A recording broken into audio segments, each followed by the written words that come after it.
gaat het met je, Jesse? Hi? You said you talked Dutch now. Oh, yeah. You're trying to learn. I know there's a lot of in it. Yeah, it's almost Arabic, huh? Right.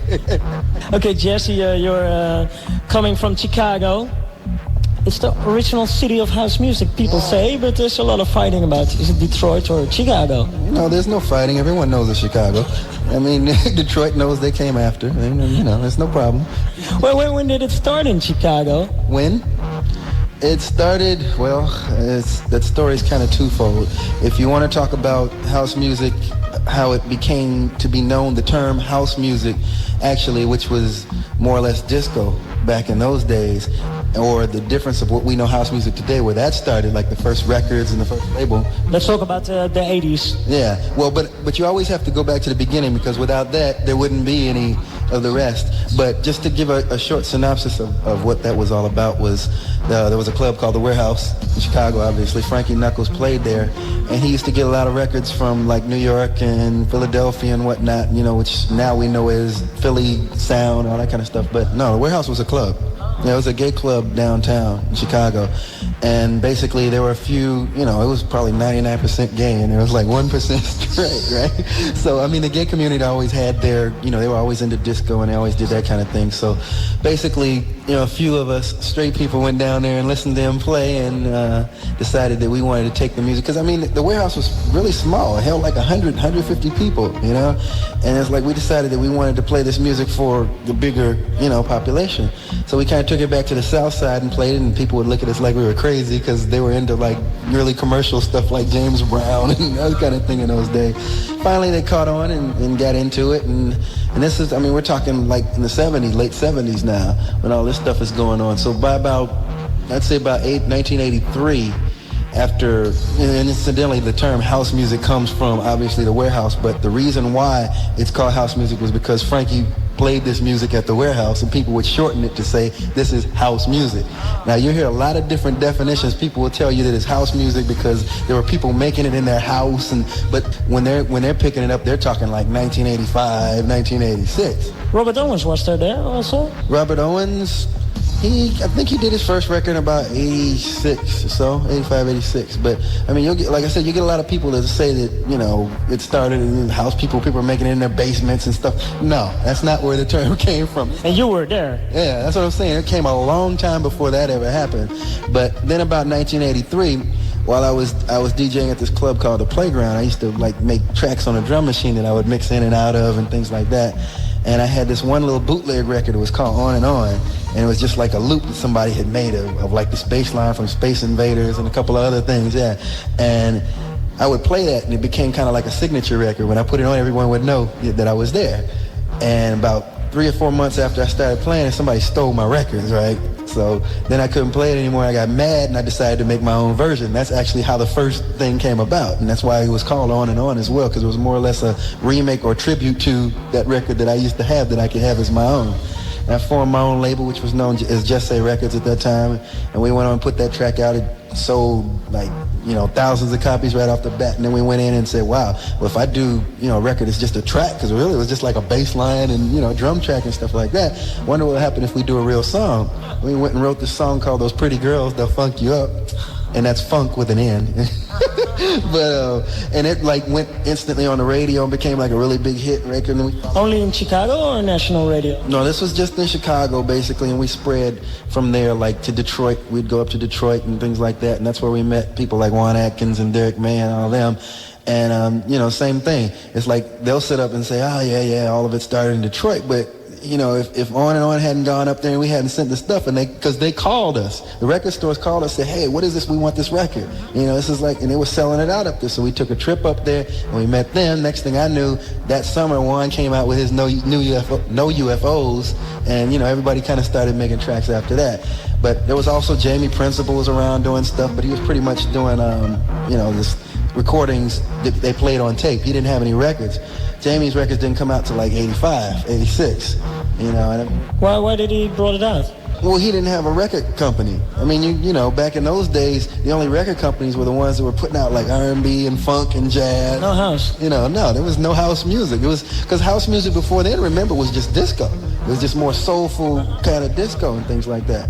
So, you know, the reason why I did it was because there was this small independent in Chicago that wanted to put out like this first record that I wrote that was called Fantasy, but it took them so long to release it that I said, well, shoot, I'll put out my own, you know, and I just kind of formed my own record company and pressed it myself, and that was kind of the beginning of the whole thing, because behind that, like, I formed another label called Trax Records with Larry Sherman, and we started doing things on there. Rocky Jones came with DJ International after that, and then this label, these people started making stuff with, that Jamie put his stuff out on this record label called Persona, and so on and so forth. It just started to blossom from there.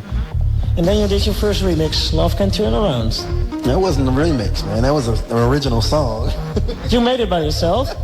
No, there's a long story to that song. Basically, Steve Hurley had a version of I Can't Turn Around, which was kind of like a cover remake of the Isaac Hayes thing. And he had been doing the same thing that Jamie had been doing, playing it around on a tape. And nobody was never a record, no one could buy it or anything, right? Farley and... He mixed tapes then? No, this was the original production that he did. It's just a remake of this particular song. Anyway, it became really popular, and Steve and Farley Jack Master Funk used to be roommates. Somehow or other they fell out. Farley got pissed off and said, well, listen, if he's not going to put this record out, I'm going to do it myself. So he calls me up one day and said, listen, I want to produce this record. I need you, you know, come in and arrange it and produce it for me, blah, blah, blah. I said, cool, whatever. We go in and we do it. And the sound guy said, listen, first thing I'm not going to do is a remake or a cover of somebody else's song. So that means it's got to be an original melody, original lyrics, the whole night. We can keep the same feel and the same vibe. Okay. Right. But we'll change the repeating stuff, the sample. Exactly. We'll change the song and everything else. So I went in and did that, and then we had a big problem trying to find a vocalist to sing it. It was about 3 o'clock in the morning, and we're calling everyone. Nobody's available to come down, and our last choice was Daryl Pandy. And it's so funny because none of us really like Daryl, you know, and his singing. You know what I mean? With a low voice. Well, no, he used to sing with this really high falsetto, and he's... Who's doing the low voice then? Well, but that's what I'm saying. That's how he normally sang. Beforehand, he had been bugging us all to sing on a record, and all of us, we just didn't want to be bothered.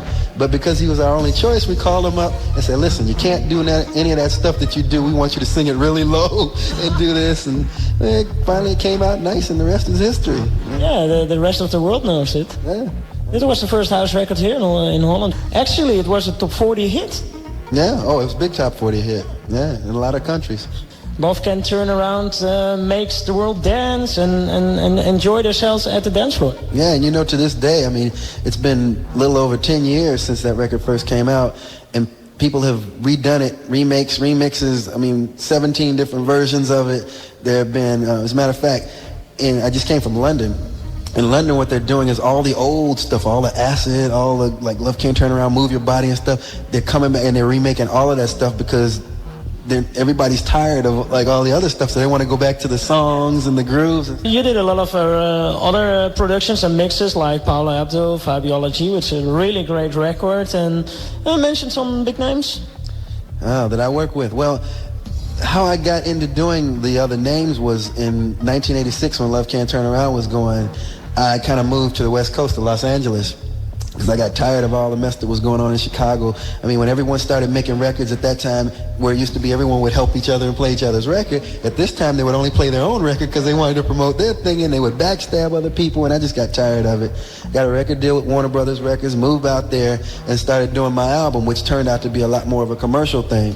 And in the interim, since I was doing that, they started giving me productions and remixes on other artists that were already at the label. So first thing I did was Club Nouveau, you know, out there. And then I did like Karen White and, you know, all kinds of groups, Jermaine Stewart and all that. Set Me Free, big hit. Yeah, and then people like George Clinton, you know, I did that. And even on the rap side, working with people like Ice-T and, you know, the Ghetto Boys and then Paula Abdul, of course, and things like that. So, I mean, I wanted to go where the money was. The major labels paid lots of money, so that's where I went. That's a clear story. Okay, Jesse. And now we are back in 1998, and you have 2 albums now, and one you are going to release soon.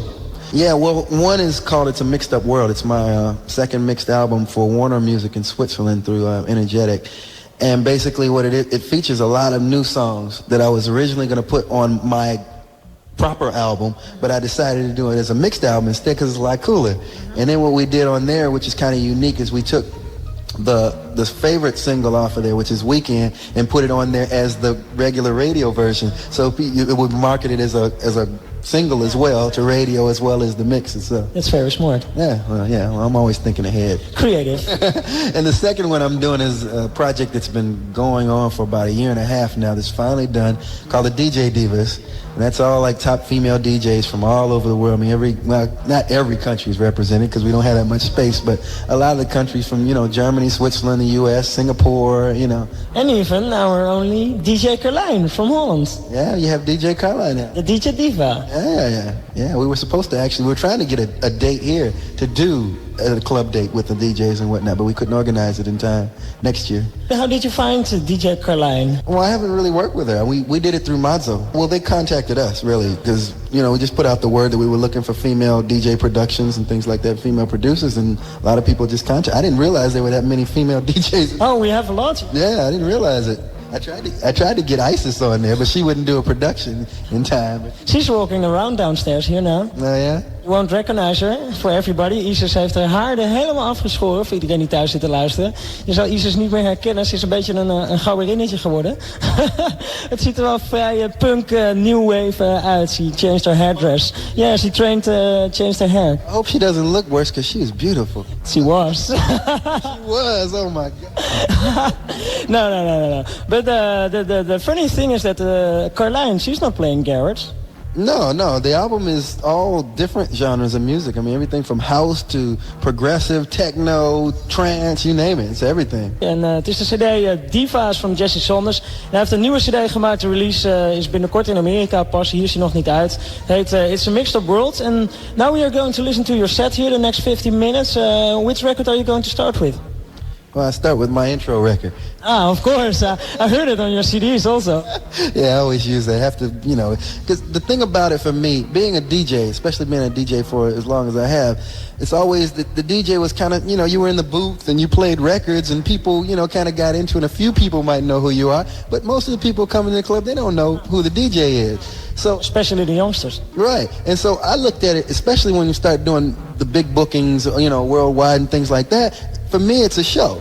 It's not, anybody can sit up and play records and mix one into the other and so on and so forth. But if you're not saying something or educating, or putting on some kind of show, then what's the point to me? So basically what I do is I make my own intros and things like that, like a real show would be, and do different things within a set that, take the different genres of music and whatnot and different sounds and, really hyped up music to more funky things.